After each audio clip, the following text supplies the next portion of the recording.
Javier Becerra, Chairman of the House Democratic Caucus, joined by our Vice Chairman Joe Crowley. And today we're fortunate to be joined by our colleague from California who sits on the Judiciary Committee and is the ranking member of the Immigration Subcommittee, Zoe Lofgren.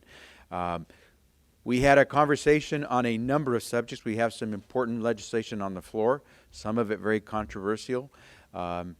We also heard from the Secretary of Labor, Tom Perez, who gave us a briefing on a few very important rules that the Department of Labor will be issuing and could affect the lives of so many Americans, especially working Americans, and help them reach the point of being part of the middle class, which is, I think, the aspiration of all of us. But we want to make sure that we start off by making sure that it's clear that we have a chance to do some good things in this Congress. Every time the people of this country vote, they vote with expectations and aspirations that in the greatest democracy in the history of the world, that will continue to advance the ideas that will propel not just America, but countries throughout the world.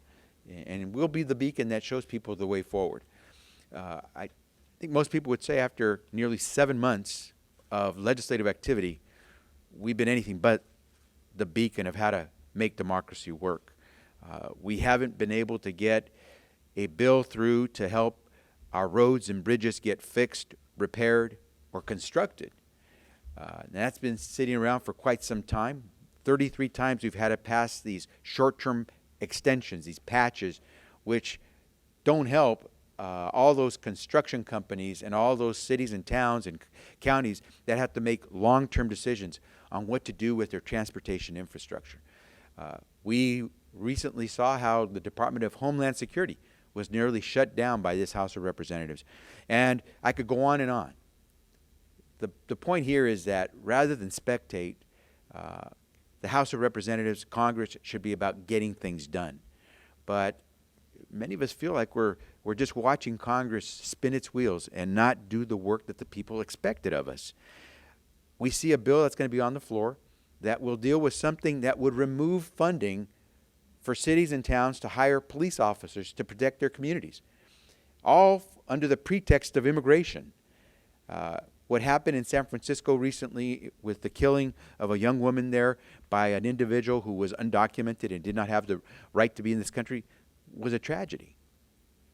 But to then say that we're going to deny the city of San Francisco or other cities and counties that have policies that try to work with immigrant communities, that they will be denied then the resources to hire the police officers and the sheriff personnel that they need, is not just ridiculous, it's counterproductive to local law enforcement and the protection of those communities. And so we're hoping that we can get to the point of having some common sense prevail in the House so that we'll get some things done. We'll pass a transportation bill that will let us move forward with repairing our roads and bridges and building that next set of highways or subway systems that will get people to work on time so they don't have to worry about what happens in their lives because they're stuck in traffic. We also hope that our colleagues will help us move forward with an agenda that will create jobs. And so I'll close with this final point.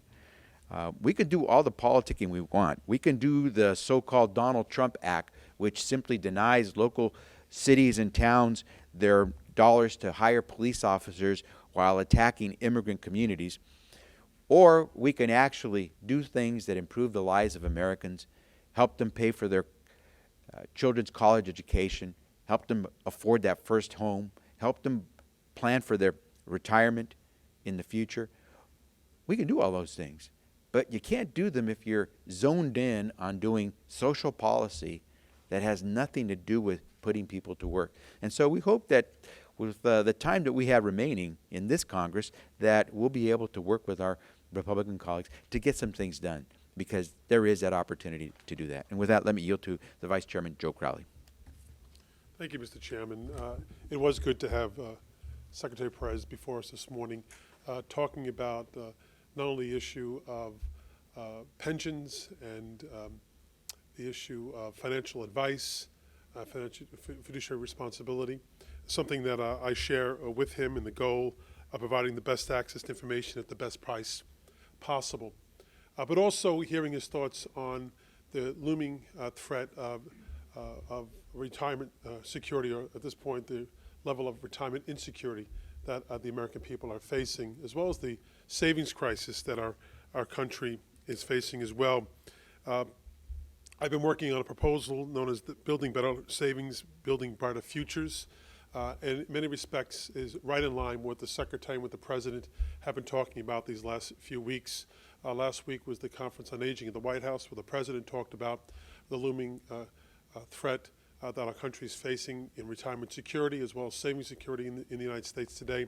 The proposal that I've laid out goes a long way to addressing those concerns, as well as listening to the Secretary talk about their work to help states that are trying to find ways to help their constituents on a statewide level to help them to achieve retirement security, working with the ERISA laws to make that a reality. It was also refreshing to hear what the administration was saying. I also want to join with the chairman in expressing my concerns about the lack of progress being made on a highway trust fund bill over in the Senate. The McConnell bill, although called a 5 or 6 year bill, really isn't going to be paid for in the way in which that has been posed. There are a number of those pay-fors that are simply outrageous, not the least of which is a $4,000 fee on a $200,000 home. That simply won't stand, not in my caucus, I don't think in the Democratic caucus in the Senate either. We need to really get down to doing what the American people expect of us, that is of a Congress to have real vision, not false vision, about the future of our tunnels, roads, and bridges. We saw a bridge in California that was rated A just last year collapse. This is a real crisis, especially during the summer months. People drive over bridges all the time just thinking, assuming they're all safe. I think that sends another strong message that you maybe really can't take it for granted anymore. States need the help and support. I met with Mayor de Blasio last week in New York City. He expressed to me the concern that they have on the East Side Highway and the additional resources the city has to put in because of a lack of assistance from the federal government in helping to maintain the highways, roads, and bridges in my great city. So it really is time for Congress to act on a long-term basis. And simultaneously, you know what the good thing about doing a long-term highway funding bill? It actually creates jobs in the country as well. Isn't that a novel idea? Fixing tunnels, roads, and bridges for safety purposes, and it also creates jobs. Wow, that'd be a great jobs bill if we could actually get this done. It's my hope that we will be able to do that. But right now, I want to turn over to my friend and colleague from California, Zoe Lofgren, who chairs the Immigration Subcommittee in the Judiciary. Sorry? I'm ranking. Well, I'm an optimist. Ranking member on immigration in the Judiciary Subcommittee in the Judiciary Committee to speak about the issue of sanctuary, so-called sanctuary cities, and the Donald Trump legislation that we're proposing. Well, just briefly, there was a tragic situation in San Francisco where a young woman walking with her father, completely innocent, was shot and killed by an undocumented person who shouldn't have been in the United States.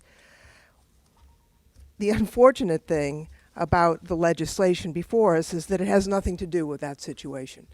The bill before us is opposed by major law enforcement agencies, League of Cities, and the like, because it would require enforcement of immigration laws by local departments. And here's an example of why that doesn't work. There are departments across the United States who do not ask about the citizenship of people who they stop at traffic stops, who do not ask about citizenship when someone calls on a domestic violence matter. Why? Because with community policing, you need to make sure that the entire community feels free to call the police, to serve as a witness, to be part of fighting crime.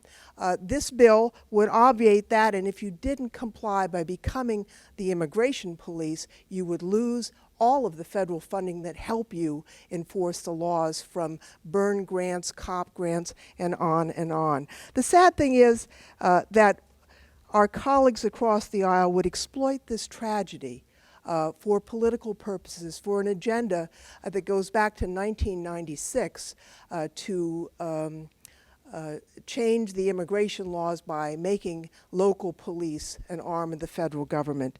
I oppose the bill. We do believe that there are some things that need to be reviewed in the wake of this tragedy. Nancy Pelosi and I sent a letter just yesterday to the Department of Homeland Security asking for a review of the policies that allow for transfer of individuals from Bureau of Prisons to localities on ancient warrants when there is no likelihood of a prosecution. Just a final matter. You know, some have said that we ought to have mandatory sentencing for individuals who have re-entered after removal. You know, this individual who is now being charged with murder spent the last 16 years of his life in federal prison for the crime of re-entry after removal. He had just been served over 4 years in federal prison for re-entry after removal.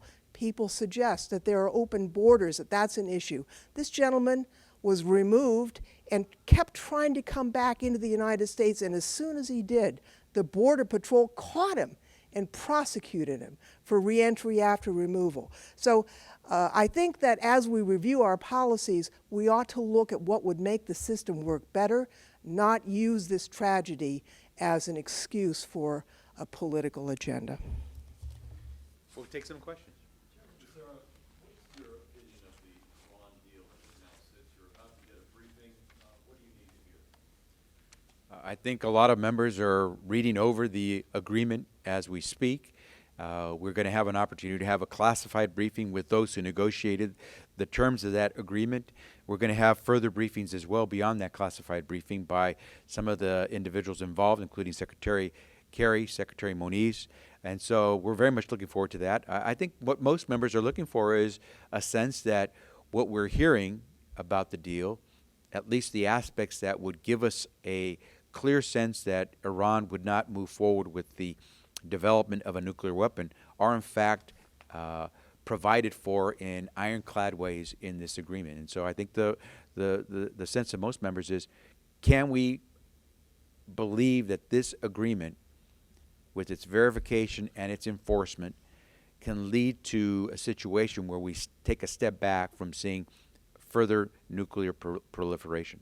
Is that a fairly broad-based question mark, though? It doesn't sound like your members are ready to endorse it and say that we'll vote in favor when it comes before you. You know, I find it really hard to believe that anyone can either endorse or criticize or vote or condemn a deal without having read it.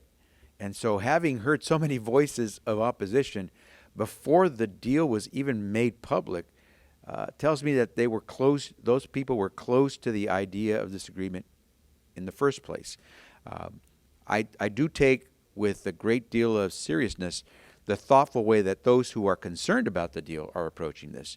And so I think many of us are going to take the time to hear from all sides, because at the end of the day, we have a vote coming up and we want to make the right decision. But I don't want to prejudge this agreement or even the criticism of the agreement. I want to make sure that I get to read the bill, the language for myself in this agreement and make a decision. Let me let the Vice Chair and Ms. Loughran comment as well. I really don't have much to add to what the chairman has said. I think he speaks for me, and I'm sure many members of the caucus as well, in that we owe it to those who negotiated this agreement to hear them. We owe it to the president to hear from the administration.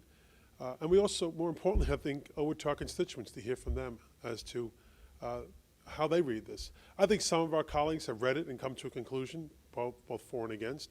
But most of us are still going through the document itself, and we look forward to hearing from Secretary of State Kerry, the Secretary of Energy, and others who helped to negotiate this deal. And like myself, I have a number of questions I'm going to ask in the briefing, and hope to get answers to as well.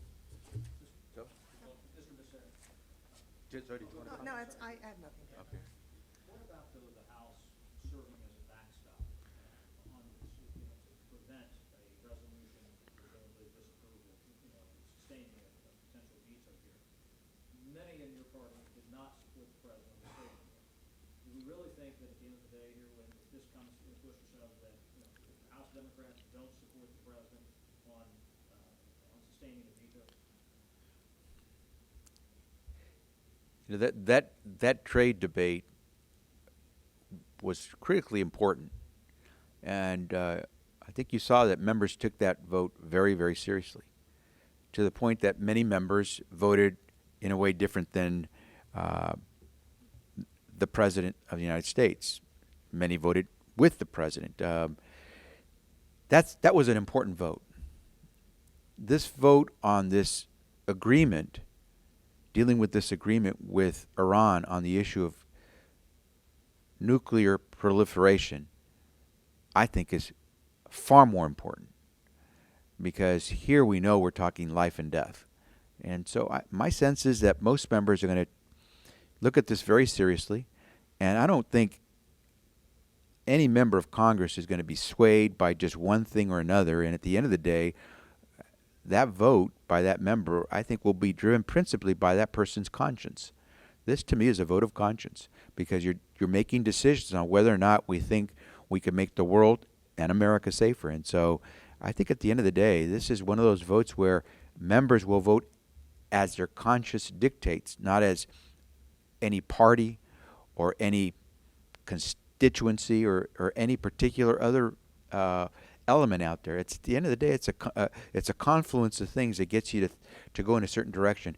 And at the end of the day, for me, the most important thing is what my conscience tells me would be the right thing to do for the American people and for this world. And do you have a sense, based on the temperature of the caucus, that regardless of your views or whatever, that they could sustain a veto? I'll let my colleagues join in on this. I'll just say, I think most of my colleagues are being very thoughtful on the Democratic side about how they approach this. Rather than say I'm for or against it without reading it, they're going to read it. And while some people may end up supporting the president, and maybe others won't, what I appreciate from what I see on the Democratic side is that most members are saying, I want to really take a close look and read this thing before I tell you what I'm going to do. While the president's secretaries were negotiating this agreement, a majority of House Democrats signed a letter saying, let the diplomatic process proceed. I was one of the people who signed that letter. That doesn't mean that the end agreement is something that is suitable. We have to read it. I'm almost through with reading it, and then I need to have a briefing, not only from Secretary Kerry, but especially Secretary Moniz, who is a nuclear physicist who has so much information to offer to the caucus. So I think a majority of Democrats were open to the idea of a diplomatic solution. Now we need to see whether that's diplomatic agreement meets our expectation. I would just say, as someone who did not sign the letter, that I agree with Zoe, that our caucus is open, as I said earlier, to hearing from those who are experts, as well as those who negotiated the agreement, those who are experts and negotiated the agreement as well, in terms of their expertise. I think it's, Chad, safe to say that Democrats understand the important role they play in this process, and that's why each of us is doing due diligence in studying the agreement and preparing questions for the administration and for the State Department. Pardon me. Going back to discussions on the highway bill, I don't know if you share Congressman Crowley's concerns about the Senate bill. If that's obviously that the future of that piece of legislation is very much in question right now.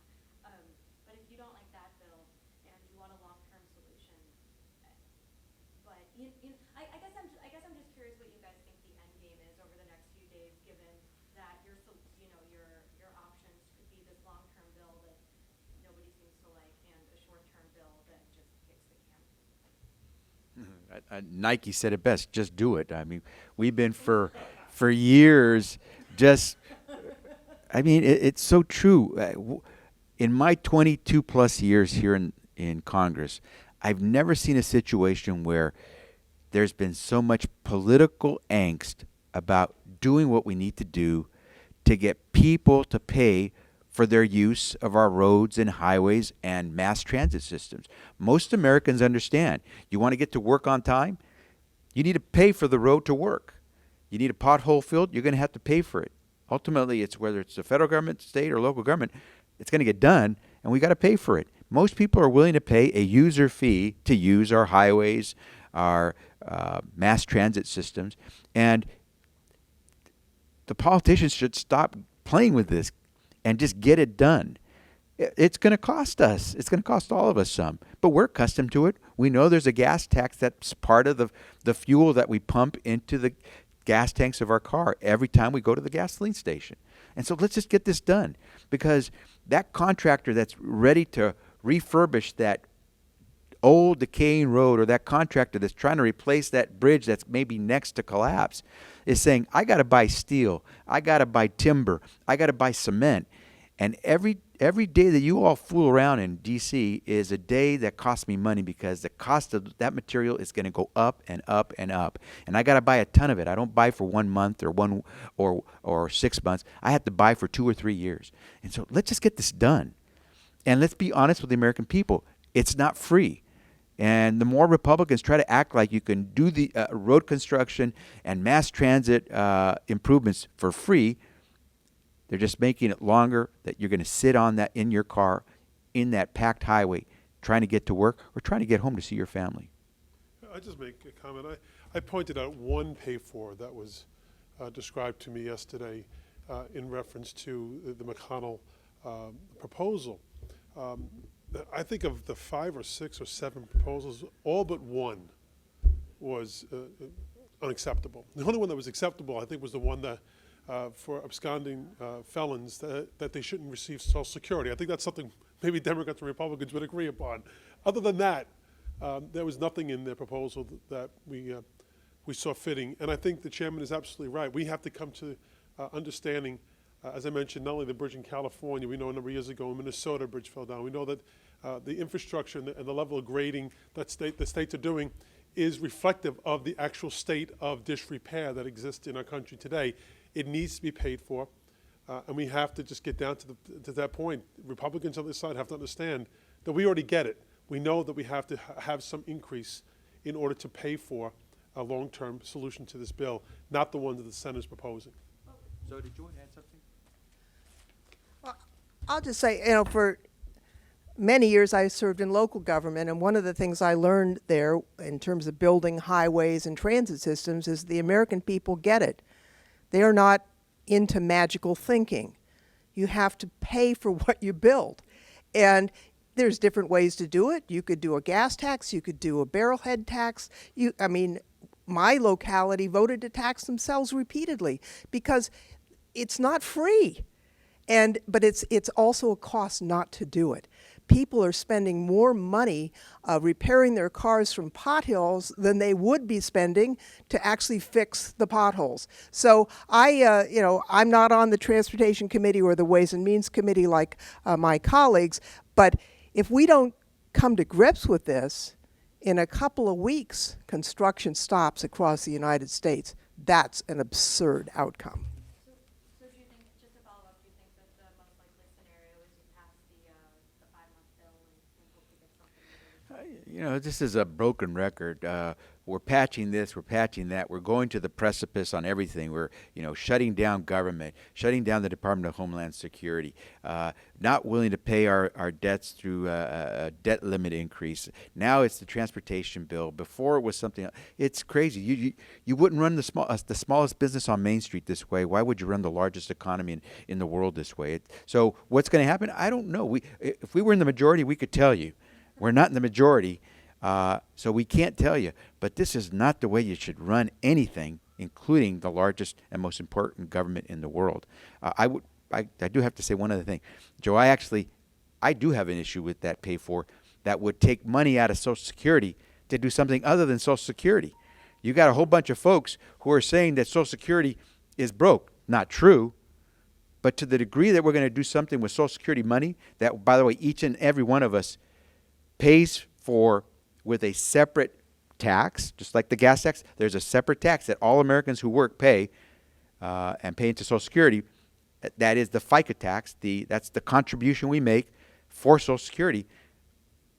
I'll be darned if I'm going to let someone take money that's for Social Security to use it because they're not willing to do the right thing to impose a user fee so we can fix our roads. How dare you take money from anything from Social Security from people who worked hard to get their retirement, their disability, or in case they die, survivor benefit for their families, simply because you're not willing to come up with the right way to pay for our roads and bridges. And so, for me, that so-called pay for by taking money out of Social Security is not where I would go.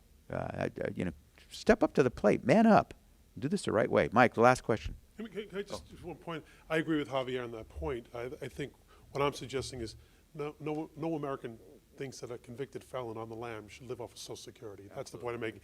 But you're right, in terms of using that as a pay for the Highway Trust Fund, we should not be using Social Security to do that in any way, shape, or form. It also, I think, as Zoe had mentioned, our governors are screaming. I mentioned the mayor, but our governors are screaming because they know that they're all running out of money. And there are, I think, 6 or 7 Republican states where they've already instituted their own gas tax because of the need to replenish their own coffers to help do what they do on a statewide basis as well. So I think what it really says is that the proposed pay-fors, let's leave it at this, the proposed pay-fors by the McConnell bill are unacceptable across the board. Mike, final question. On the sanctuary cities issue, there have been different iterations of a legislative response. Chairman Grassley introduced the bill yesterday, and Senator Feinstein during that hearing also floated the idea of legislation that would mandate notification. It wouldn't allow local authorities to detain for longer than they had them or to transfer, but to mandate a notification to federal authorities. Is there anything that House Democrats would support along those lines that is more limited than the House bill? Well, the House bill doesn't do anything. I mean, it's a diversion from the actual question. I support the Obama administration's priority enforcement program. And what they note is that a series of courts have found that it's unconstitutional to hold individuals for a civil detainer. And sheriffs all over the country in places that do not call themselves sanctuary cities are refusing to hold people because they can't constitutionally do that. The notification issue is different. It's what the administration has proposed, and they are very busy working with localities across the country to implement that. I think that's the best way to do it rather than try and micromanage it through legislation. I believe that localities are engaging with the administration so that that priority enforcement program will be implemented in a very effective way, and I'm glad that they are.